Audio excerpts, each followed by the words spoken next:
स्वागत है आपका बोलता हिंदुस्तान में। मैं हूं आपके साथ फरीन सैफी। आज हम बात करेंगे दिन की सभी बड़ी खबरों के बारे में। इस बुलेटिन में हम बात करेंगे कि नोएडा पुलिस क्यों नहीं कर रही एलविश यादव पर कार्रवाई। सुप्रिया श्रीनेत ने साधा भाजपा पर निशाना। शिवराज सिंह को कहा 50% कमीशन वाली सरकार। इसके साथ योगी आदित्यनाथ ने फिर बोला झूठ। हजारों लोग क्यों कर रहे हैं उनके खिलाफ प्रदर्शन। भाजपा ने क्यों दिया दलित विरोधी नेता को टिकट। सिख समुदाय ने क्यों कहा भाजपा को नासूर। और आखिर में आपको बताएंगे कि कन्हैया कुमार ने क्यों कहा ज्योतिरादित्य सिंधिया को बेईमान।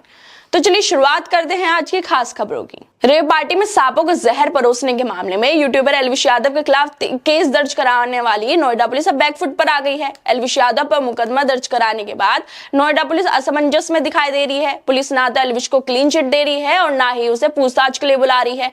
फिलहाल जांच को इस कहने पर आगे बढ़ाया जा रहा है कि पुलिस जो सबूत है वो जुटाने की कोशिश कर रही है। एलविश में एफआईआर दर्ज करवाने वाले कोतवाली सेक्टर 49 के थाना प्रभारी संदीप चौधरी को अब लाइन हाजिर भी कर दिया गया है। संदीप चौधरी को लाइन हाजिर करने के बाद अभी सवाल भी उठने लगे हैं कि एलविश के जो भाजपा के बड़े बड़े नेताओं के साथ फोटो खिंचवाना काम आ गया है। इसी वजह से संदीप चौधरी को लाइन हाजिर कर दिया गया है। लेकिन दूसरी तरफ अपर पुलिस आयुक्त आनंद कुलकर्णी का कहना है कि इस इलाके में बढ़ते अपराध के कारण चौधरी को हटाया गया है। पीपल फॉर एनिमल संस्था की तरफ से एक स्टिंग ऑपरेशन के बाद नोएडा पुलिस ने 6 लोगों पर एफआईआर दर्ज की थी। इसमें एलविश यादव का भी नाम शामिल था। इस मामले में नोएडा पुलिस ने 5 लोगों को गिरफ्तार करके वाहवाही तो खूब बटोर ली नामजद एलविश को, लेकिन हाथ तक नहीं लगा पा रही है। नोएडा पुलिस की किरकिरी उस वक्त ज्यादा हो गई जब राजस्थान की जो कोटा पुलिस है उसने एलविश को गाड़ियों की चेकिंग के दौरान पकड़ लिया। लेकिन फिर भी अभी तक एलविश की पूछताछ के लिए नोएडा पुलिस ने कोटा पुलिस को संपर्क तक नहीं किया है। अब सवाल यह भी है कि नोएडा पुलिस क्यों एलविश यादव को हाथ लगाने से डर रही है। क्या इसके पीछे कोई राजनीतिक कारण है? क्योंकि ये तो हम सबको पता है कि एलविश को भाजपा का समर्थन प्राप्त है। तो ऐसे में मान लिया जाए कि भाजपा का समर्थक होने की वजह से नोएडा पुलिस एलविश पर हाथ डालने से कतरा रही है।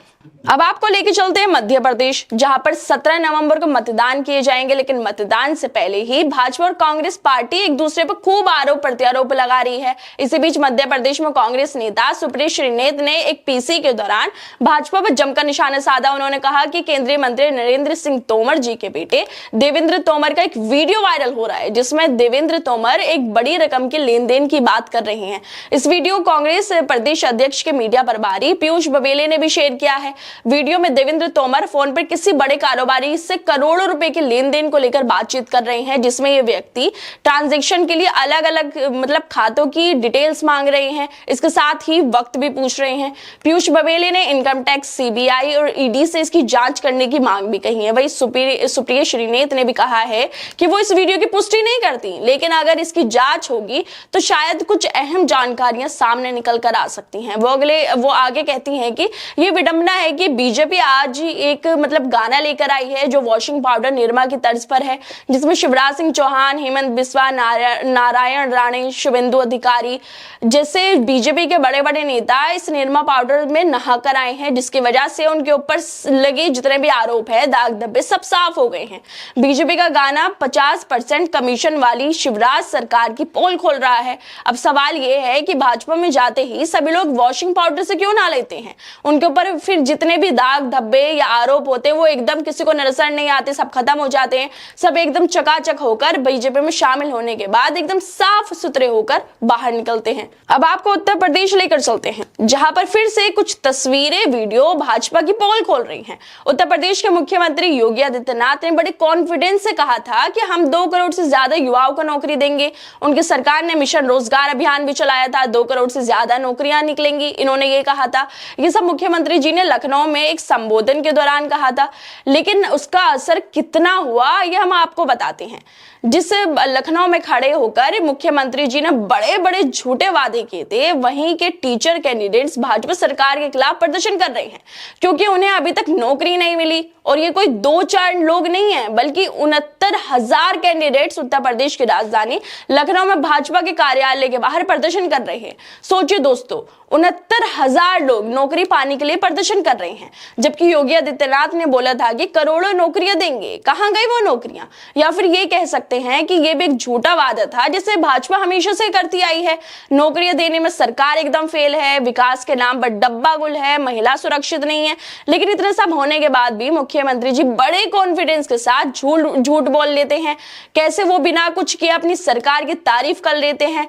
ये बहुत अफसोस की बात है कि इतना कुछ होने के बाद भी मुख्यमंत्री जी जो उन्होंने वादा किया था 2 करोड़ से ज्यादा नौकरियों का, वो सब पूरा नहीं कर पाए हैं। अब आपको राजस्थान लेकर चलते हैं, जहां भाजपा ने अब दलित विरोधी नेता को टिकट दिया है। अक्सर हमने भाजपा नेता मंत्रियों को मुसलमानों के विरोध में खूब भड़काऊ भाषण देते हुए सुना है। उन्हें मुसलमानों से कितनी नफरत है ये तो हम सब जानते हैं। पहले पैगंबर मोहम्मद साहब पर विवादित टिप्पणी करने वाले टी राजा को टिकट दिया गया और अब दलितों की हड्डियां तोड़ने वाले को भाजपा सम्मान दे रही है। दरअसल कांग्रेस छोड़ बीजेपी में शामिल हुए विधायक गिरिराज सिंह मलिंगा को बीजेपी ने 24 घंटे के अंदर टिकट देते हुए मैदान में भी उतार दिया, जिस पर आरोप लगा था कि उन्होंने दलित इंजीनियर पर जानलेवा हमला किया था। उसकी 22 जगहों से हड्डियां तोड़ दी गई थी, जिसके बाद मलिंगा पर धारा 307 के तहत केस भी दर्ज किया गया था, जो कि हत्या की कोशिश करने वाले व्यक्ति पर लगाई जाती है। लेकिन भाजपा में शामिल होते ही उन पर लगी जितने भी आरोप है सब धुल गए। कितने भी बड़ा अपराधी हो, दोषी, भ्रष्टाचारी भाजपा में शामिल हो जाए, उसके बाद वो बिल्कुल साफ सुथरा हो जाता है, या फिर वो किसी भी केस में क्यों ना हो उसकी फिर जांच नहीं होती, उस पर कितने भी आरोप क्यों ना हो उसकी जांच होती नहीं है। फिर इसी तरह हत्या की कोशिश करने वाले आरोपी भाजपा में शामिल हो गए और भाजपा ने बड़े सम्मान के साथ उन्हें 24 घंटों के अंदर टिकट भी दे दिया, क्योंकि भाजपा को इससे कोई फर्क ही नहीं पड़ता कि उसकी पार्टी में कैसे लोग हैं, कितने अपराधी हैं। उसे फर्क पड़ता है तो बस इस बात से कि कैसे चुनाव जीता जाए और लोगों को लूटा जाए। अब आपको भाजपा के उस नेता के बारे में बताते हैं जिसने गुरुद्वारों को नासूर बता दिया, और ये सब होता रहा उत्तर प्रदेश के मुख्यमंत्री योगी आदित्यनाथ के सामने। संदीप दाइमा विवादित भाषण देते रहे और मुख्यमंत्री जी खुशी में तालियां बजाते रहे।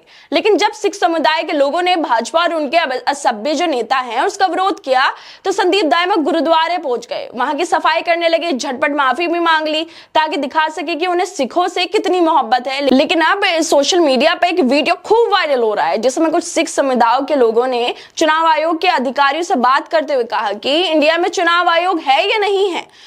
कोई इंसान स्ट्रीट से खड़े होकर मस्जिद, गुरुद्वारों को तोड़ने की बात कर रहा है, लेकिन चुनाव आयोग मोदी का तोता बना हुआ है। ये लोग देश के लिए नासूर है, भाजपा वाले देश के लिए नासूर है।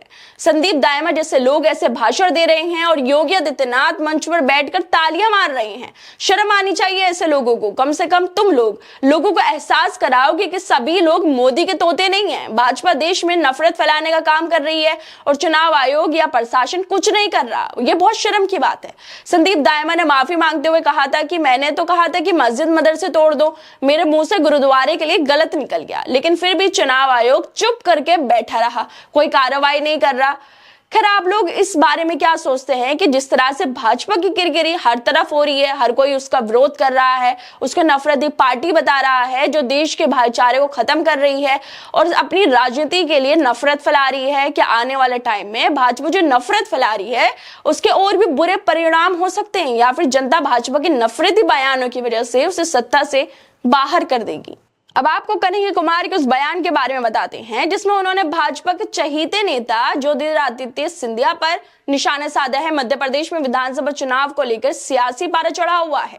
इस बीच कांग्रेस नेता कन्हैया कुमार ने ग्वालियर में चुनावी सभा को संबोधित करते हुए ज्योतिरादित्य सिंधिया पर बड़ा जुबानी हमला कर दिया। उन्होंने कहा कि भाजपा पहले जिन महाराज पर तंज कसती थी, आरोप लगाते थे, वही महाराज उनके साथ खड़े हैं। मध्य प्रदेश की जनता ने 2018 में ही अपना फैसला सुना दिया था, लेकिन फिर विधायकों की खरीद फरोख्त हुई, हर विधायक का रेट फिक्स हो गया। लेकिन जो अपने आप को महाराज कहते थे उन्होंने भी अपना ईमान बेच दिया। भाजपा सरकार ने अग्निवीरों के साथ धोखा किया, किसानों के साथ धोखा किया, उन्होंने सबके साथ धोखा किया। खैर, आप लोगों को क्या लगता है, भाजपा जिस नेता पर आरोप लगाती है अगर वो भाजपा में शामिल हो जाए तो सभी आरोप एकदम खत्म हो जाते हैं और फिर वो भाजपा के प्रिय नेता बन जाते हैं, या फिर भाजपा सरकार में बस उन नेता मंत्रियों का ही विकास हो रहा है, जबकि जो गरीब लोग हैं वो और गरीब होते जा रहे हैं और जो भाजपा वाले नेता हैं वो अमीर होते जा रहे हैं। देश में भुखमरी बढ़ रही है, लोग बेरोजगार है, लेकिन सरकार को अपने जो झूठे वादे हैं उन्हें देने से फुर्सत ही नहीं है। वो झूठे वादे देती रहती है, लेकिन रियलिटी में इनका कोई भी लेना देना नहीं है।